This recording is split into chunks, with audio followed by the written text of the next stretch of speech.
ওই আমার বাড়ি হলো আমার মা আমার ভাই বউ আমি সব এক জায়গায় করে তো কাছে অনুদান দেবো কিছু তা আপনাকে টাকা পয়সা বাড়িতে যদি থাকে তা হালাত বাল করে নিয়ে আসেন নিয়ে কেনাকাটা করি আমার আব্বা এসে পয়সা দিচ্ছে ওইটুকুর মধ্যেই আমাকে কি দেখি করে ফেলা হয়েছে ও যা করছে তাই আমরা শুনছি শোনার পরে থেকে আর কিছু করতে পারি না আমরা আমাকে নিজে হাতেই হলে মানে 10,000 টাকা কাইডে নেওয়ার মতো নিয়ে 6,000 আর হলে 3500 টাকা আমার কাছ থেকে চাইলে চাওয়ার সাথে সাথে আমি বের করে দিয়ে দিয়েছি।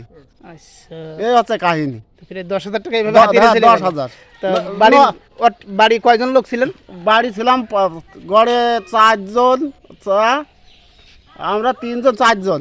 4 জন লোক বুঝতে পারলো না না না আমরা ও যা কথা তাই শুনছি আমাকে জুবান দেওয়ার কোনো কথা হচ্ছে না।